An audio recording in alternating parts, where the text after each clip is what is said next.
Hello Gemini, Sun, Moon, Rising, Venus signs. Kamusta po kayo? Sana po nasa mabuti kayong kalagayan. Welcome back po sa Star Tarot. Kung bago kayo dito, welcome din po kayo. Thank you po sa inyong suporta. I truly appreciate it and God bless you all. Tignan natin ang mga mensahe ninyo for November 5. Gemini, focus. Ayan. So maybe ang iba sa inyo distracted, no, lately or in the past. Kaya parang iniimbitahan kayo dito to be laser focused sa kung ano man ang mga bagay na gagawin ninyo, mga plano ninyo, ano yung mga endeavor na papasukin ninyo sa ngayon. Maging focus kayo dyan sa inyong ginagawa. Na sa gayon, you can ensure success, no? Sa mga bagay na yan. Maari din naman na ang iba talaga sa inyo, laser focused kayo, eye on the prize kayo sa ngayon. Kaya, maaring you are already, walking towards or climbing already the ladder of success dito. Dahil dyan sa pagbibigay ninyo ng focus sa inyong mga inaasikaso at ginagawa. Handa na ang iba sa inyo dito magpatawad, Gemini. Maaaring meron ng hihingi sa inyo dito ng inyong forgiveness, no? And you are choosing love dito. Kaya pipiliin din ninyong magpatawad na kayo so that you can also move on, no? Sa sama ng loob, makapag-move on na kayo sa mga sitwasyon na to na hindi nagpasaya or alam mo yun, may nakapagdulot ng hindi magandang ganap sa buhay ninyo na ikinalungkot ninyo in the past, no? But now, you are ready to move on. Kaya handa na kayong magpatawad. Maari din naman, Gemini, na for some of you, no? Maaring kayo naman yung hihingi ng kapatawaran ng ibang tao dito, no? So, maaari din ganon. So, we have stillness. Ayan, napakaganda. You know what? Ang napipick up ko dito, kailangan ninyong magmuni-muni muna. Kailangan ninyo na nandun muna kayo sa puntong mag-reflect, mag-reassess, mag-re-evaluate kayo ng mga bagay-bagay sa buhay ninyo so that malaman ninyo, no, ma-figure out ninyo kung ano yung dapat ninyong pag-focusan. Ma-figure out ninyo kung ano ang dapat ninyong gawin dito, what is going to be your next move. Na sa gayon, you are not jumping into conclusion or not jumping into a situation na hindi ninyo napaghandaan or hindi ninyo napag-isipan, no? Kaya, ang pakiramdam ko dito, inimbitahan kayo dito na nang sa gayon, makita muna ninyo ang heart ng inyong situation so that when you make a move, alam nyo na kung ano ang gagawin ninyo, what is going to be effective way, no? Para nang sa gayon magawa ninyo ng tama, masimulan ninyo ng tama kung ano man ang mga endeavor na to na binabalak ninyong gawin, no? Patience is a virtue, 'di ba, Gemini? Kaya hinihingi sa inyo ngayon ang konti pang pasensya, no? Konti pang pasensya. Maaring linked ito dito, no, sa leadership role ninyo or sa trabahong sisimulan ninyo or sa endeavor na kailangan ninyong pag-focusan sa ngayon. Maaring may mga bagay dito na ine-expect kayo na gawin or mangyari or ine-expect ninyong dumating pero hindi nangyari, no? Hindi dumating, hindi nag-materialize. Kaya parang nire-remind kayo dito ng card na to na be patient, no, Gemini? Kasi alalahanin natin na lahat ng bagay naman ay nangyayari according to the divine order and timing, no? Hindi yan according sa timing natin. Kaya may mga pangyayari na kailangan nating maghintay muna. May mga pangyayaring kailangan nating magpasensya pa because it's not going to happen or it's not going to unfold according to our timeline, no? According to our timing. Kaya magpasensya tayo. So maaring yun ang panawagan sa inyo sa ngayon, na kalma ka lang, continue to do whatever it is that you are doing and focusing on, kasi it will come, it will come kung yan ay para sa iyo sa ngayon, at a certain time, it will come, in divine timing talaga, Gemini. So what else? We have community. You're getting the support, You're getting the support of your community or of the community around you, Gemini. Kung ano man ang kailangan ninyong suporta from the people around you, makukuha ninyo yan. The people around you are very willing to help you, no? To give you a hand.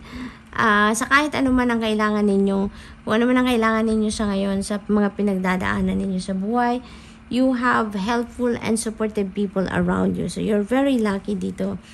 Talaga, Gemini.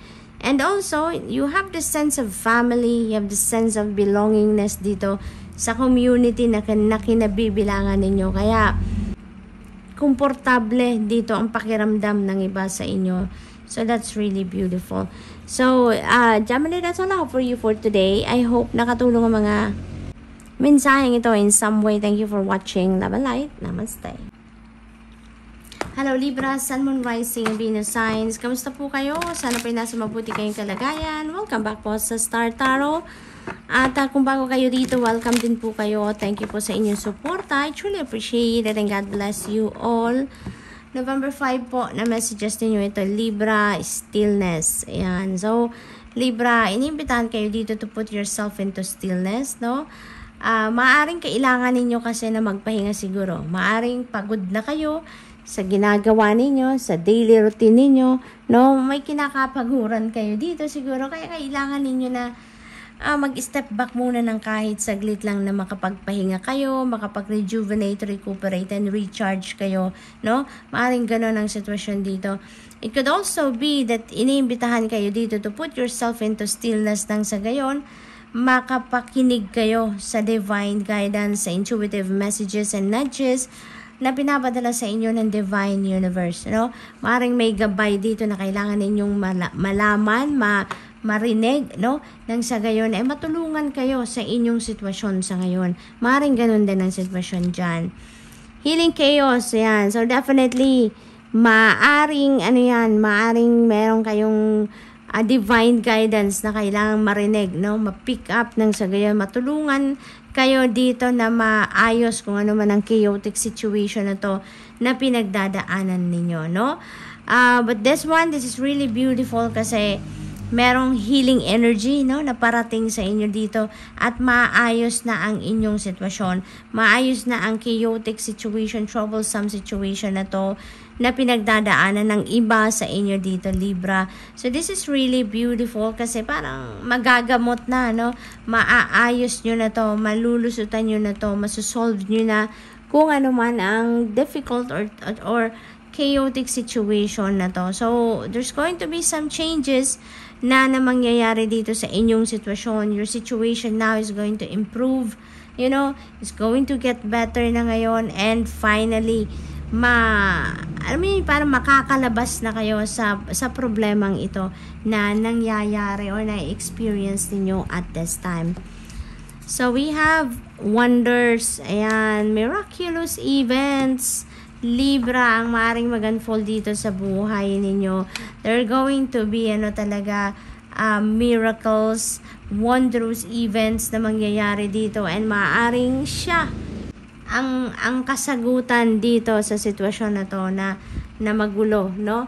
Maaaring magkakaroon na dito ng mga solusyon na parating. May mga hindi kayo dito inaasahang sitwasyon na dadating, at yun ang magbubukas ng pagkakataon para sa chaotic situation na to na mabura na yan.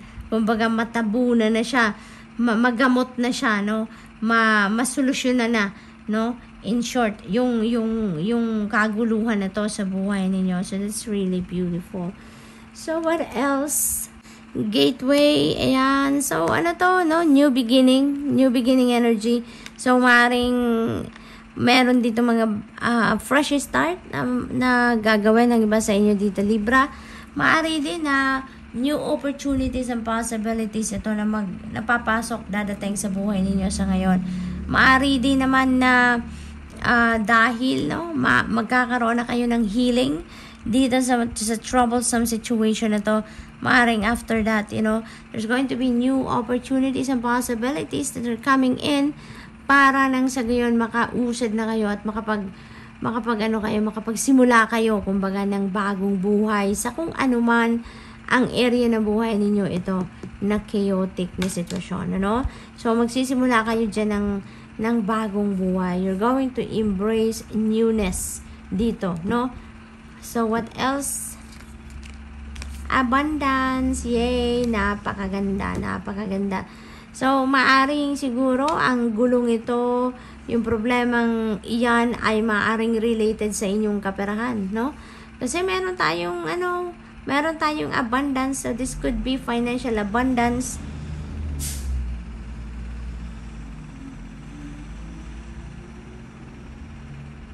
Na parating sa inyo dito, Libra, kaya naman magiging maayos na ang lahat, masusolusyonan na. So there could be financial blessings, financial opportunities na naparating sa inyo dito. Maaring yan ang naghihintay sa inyo sa loob ng gateway na ito, Libra. So good luck.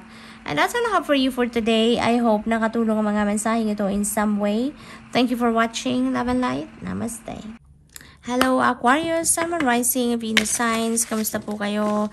Sana ba nasa mabuti kayong kalagayan? Welcome back po sa Star Tarot. Kung bago kayo rito, welcome na welcome din kayo. Thank you po sa inyong support. I truly appreciate it and God bless you all. Unang mensahe ninyo ay power. Napakaganda nito. Kasi this is you reclaiming your power, no? Over yourself. In the past, no, maybe you have allowed other people to run your life. Pero ngayon, maglalakas loob na kayo na bawiin ang kapangyarihan ninyo over yourself. So, napakaganda nitong pagkakataon na to. Maglalakas ng loob na kayo dito. Wala nang playing small dito. You are going to take full responsibility of yourself na. Kaya, congrats, no? Congrats para sa inyo dyan, Aquarius. We have love. Ayan, ang iba sa inyo dito, no? Love is in the air. Maaring merong mga kasalang magaganap dito for some of you. Of course, hindi ito magra-resonate sa lahat, but I suggest take as it resonates. Maaring merong kasalang magaganap dito. Meron nang nagpe-prepare dito ng a wedding. Maaari din naman na may mga engagement party dito. Meron ng proposal, no, na mangyayari for some of you. Maaari din naman ang iba sa inyo is choosing love for yourself. Maaaring may mga realization din ang iba sa inyo dito na more than anything, no, more than anyone, sarili nyo muna ang uunahin. Sarili nyo muna ang pakitaan ninyo ng pagmamahal, yung ganon. So, maaaring may mga ganon ding realization ang iba sa inyo at this point. What else? We have change. Merong mga pagbabagong ganap sa buhay ninyo dito. So, unang-una na, no, on a personal level siguro, ang change na to dahil you're reclaiming your power na sa ngayon. So, maaaring dyan magsisimula din ang pagbabago, no? Pagbabago din sa sitwasyon ninyo kasi maaaring iba talaga sa inyo dito, mag-aasawa na, 'di ba? So, bagong level na ng inyong relationship niyan. Bagong chapter in your life na din yan na tatahakin ninyo for some of you. Meron din yung change of residence, no? Ako napipick up din. So, meron dito maglilipat bahay, mag-change ng place of residence, maaaring meron ditong babiyahe, magmamigrate, or maaaring pagbabago din sa trabaho, maaaring gano'n, no? So, maybe there is, overseas job opportunity ang iba sa inyo dito, kaya maaaring lilipad kayo, no? Sa ibang bansa. What else? We have purity. Ayan. So, alam mo, Aquarius, parang you have the purest heart ever. No? Ang nakikita ko dito. You have the purest heart ever. Kaya siguro, sa sobrang bait ninyo, sa sobrang anong tawag dito, overflowing or oozing ang inyong purity sa puso ninyo. Parang, to the extent na hindi na rin kayo hindi kayo nagreklamo, wala kang ka-complain, 'di ba? Sa katawan, parang ganoon na nangyayari dito. Kaya siguro hinayaan niyo ang ibang tao, no, na patakbuhin ang buhay ninyo in the past, magdesisyon para sa inyo ang mga ibang tao kasi sa sobrang bait ninyo, hinahayaan niyo sila na sige, bow lang kayo ng bow, no? Yung parang ganoon. Ang nakikita ko din dito, you have that purest intention din, no? kung ano lang kung ano ang mabuti, kung ano yung nakikita ninyong full of love, yung ganon, doon kayo. You are seeing things, people, and even situations in the eyes of love lang lagi. Hindi ninyo tinitignan kung ano yung mali, hindi ninyo tinitignan kung anong hindi maganda sa isang bagay, sa sitwasyon, or sa tao. Focus lang kayo. So kung ano ang maganda, kung ano ang mabuti, kung ano ang full of love lang, yung ganon. Ayaw nyo tignan kung ano ang mga flaws ng mga tao or ng mga sitwasyon or ng mga bagay, no? Yung ganon. Yun ang napipick up ko dyan. We have illumination. You will be illuminated sa ngayon. Maari talaga, no? Na this is linked to this power. Maari ngayon magkakaroon na kayo ng enlightenment. Magkakaroon na kayo ng lakas ng loob talaga dito na bawiin na ang kapangyarihan ninyo over yourself. Kasi parang meron siguro kayong clarity, enlightenment, epiphanies, no? Na mapipick up dito from the divine, at yun ang magpupush sa inyo para once and for all, kayo na ang mag-run ng buhay ninyo. Take responsibility of yourself na, no? At maaring yan ang isa sa matindi, no? Major na pagbabagong gagawin ninyo sa sarili ninyo, no? So good luck to that, Aquarius. So that's all I have for you for today. I hope nakatulong ang mga mensaheng ito in some way. Thank you for watching. Love and light. Namaste.